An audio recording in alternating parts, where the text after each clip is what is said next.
is on his way back, man. You have currently um, a lot of spottings of the holy angels,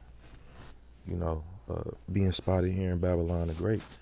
And they're making their presence known for two reasons: to scare the shit out of Esau and to let them know that the Lord our King Yahawashi is coming back, man. And also to show the elect, hey, the power of Yahawashi, man, and that, you know, hey, we're protected and we gon', hey, they letting us know we're here.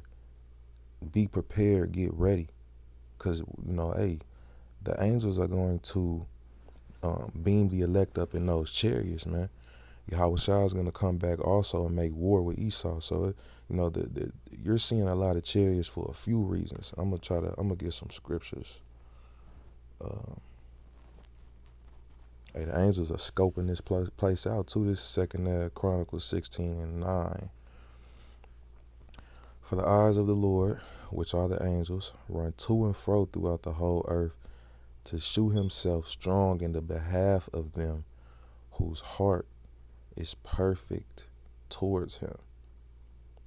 Hearing thou hast done foolishly, therefore from henceforth thou shalt have wars. Um, Now the first part of this precept is basically talking about the angels, man, and how they run to and fro throughout the whole earth, um, to shew himself strong on the behalf of them whose part is perfect towards him. So the Lord is showing us His strength, man. The Lord is giving allowing the angels to be captured, and that's adding faith. That's adding faith to the elect's faith that they already have in Yahweh Bashim Yahushua. It's giving us hope, and the Lord is showing us His strength, man. You sometimes you see clusters of chariots. Sometimes you may see one or two, but there are thousands of different chariots. Not all of them are gonna look the same, But I see them.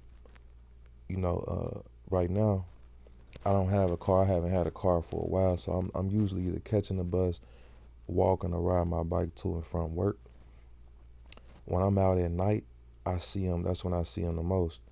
Um, and I know the difference between a plane and a chariot. You know, the chariots are made of fire, pure light. And that's usually what I see them in. I see a light following me all the way home, or it can be something that looks like a star, but you can tell it's not a star. So the chariots are here to protect us. They're always around us, watching us getting, and are coming in and going out. The chariots are always around, man, but they're around, to add faith unto us, man. And the Lord is, showing us that He's gonna protect us by way of the angels. The angels are always with us, And I'm gonna kind of jump around. I got some other precepts I want to grab, Lord willing. I'll get those through the Spirit. This is Psalms 34:7. The angel of the Lord encampeth round about them that fear Him and delivereth them. And right now you're seeing the angels encamp round about the elect a lot more. We're gonna see a lot more appearance of the chariots of the angels, because this place is getting ready to go out. And as we go, place is on its way out, the elect are on their way up, literally. Amen. Yahweh Shah is finna come back and make war with Esau and these other nations, and they know that. Just gonna keep getting these precepts. They're also scoping out the wickedness of this place, and they're going to make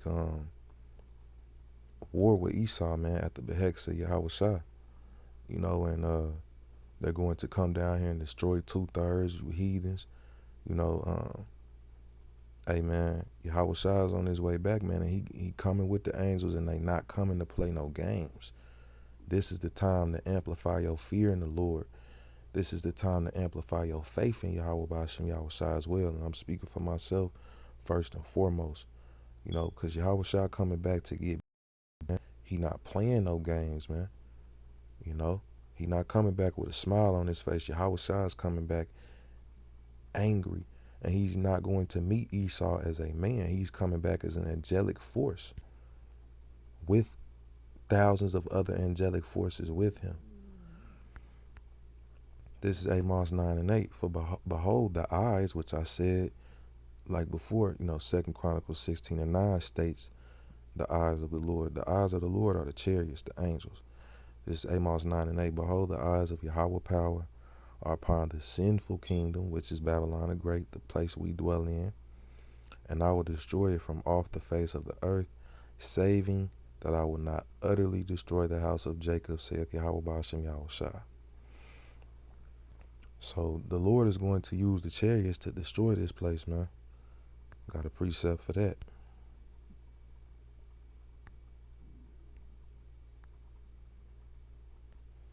This is Isaiah 66 and 15. For behold, Yahawashi will come with fire, and with his chariots like a whirlwind, to render his anger with fury and his rebuke with flames of fire.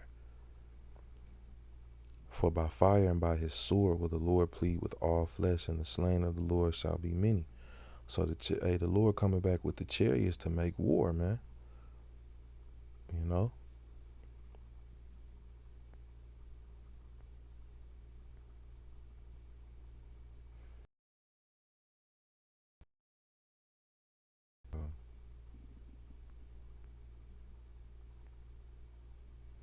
Esau is starting to see the chariots as a threat because they're beginning to be more and more aggressive with Esau and his air military. The Lord sees Esau trying to make moves into the heavens, and the Lord is getting ready to cast this man down from his excellency. The Lord is getting ready to make Esau's strength look like nothing. The Esau is trying to get more aggressive as far as, well, I'm gonna build a space station. We gonna move towards outer space, and hey, the chariots are moving more towards the earth, man. At the call of Yahweh Bashem Yahushua, and they will make a war with Esau. So I'm gonna get second as the 13th chapter, and I'm gonna try and keep this quick, short and to the point, and close out with that. Cause going back to the beginning of the lesson where I called for Matthew 26 and I believe verse 53. Let me see here.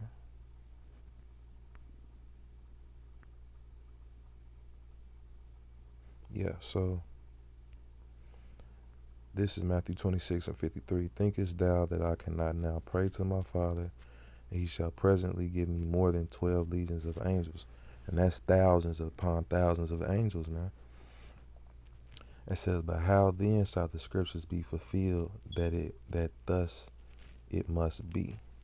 So Yahushua could have brought an end to uh to our captivity to the Roman nation then.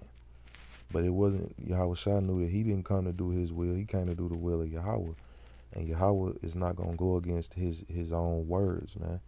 And it wasn't time for that to happen. But we're living in those times now, Akim. Where we're getting ready to see Yahushua come back with 12 legions of angels, man. With the thousands of heaven. So this second Ezra 13 and 1. And it came to pass after 7 days I dreamed a dream by night, and lo, there arose a wind from the sea, that it moved all the waves thereof. And I beheld, and lo, that man waxed strong with the thousands of heaven. And when he turned his countenance to look, all the things trembled that were seen under him. And Yahweh gonna come back in a furious manner, man, in a very fierce countenance. And he's gonna come back on a huge chariot. That fathership, not a mothership, a fathership, man. It says, and whensoever the voice went out of his mouth, they burnt that heard his voice, like as the earth faileth when it filleth the fire. So Yahweh is going to be shooting out fire from that chariot, man. That's what the voice represents. It says, and after this I beheld, and lo, there was gathered together a multitude of men out of number from the four winds of the heaven, meaning these other nations, to subdue the man that came out of the sea. So these other nations, Esau, all these other nations, they're going to try to come up against Yahweh Shai and fight against him, man, and they're going to lose. It says, but I beheld, and lo, he had graved himself a great mountain and flew upon it. That great mountain represents the hugeness and the size of the chariot that the Lord is going to be on. It says, but I would have seen the region or place whereout the hill was graven, and I could not. And after this I beheld, and lo, all they which were gathered together to subdue him were sore afraid, and yet durst fight. So, man, it's a part of the story that they gonna come up against the Lord. But they gonna be scared to do it, but the Lord gonna still make them do it, man. Because it's a part of his story. Hey, man, Esau gonna fight against the Lord even though they scared. They still gonna fight. And that's also that pride of Esau, man. They actually think that they stand a chance against Yahawashi&The chariots. And they don't. The Lord is gonna turn these fucking niggas into dust, man. It says, and lo, he saw the violence of the multitude that came. He neither lifted up his hand, nor held sword, nor any instrument of war. But only I saw that he sent out of his mouth, as it had been a blast of fire, and out of his lips a flaming breath, and out of his tongue he cast out sparks and tempests. Yahushua is not going to literally open his mouth and spit out fire from his mouth. This is talking about the chariot that he was on.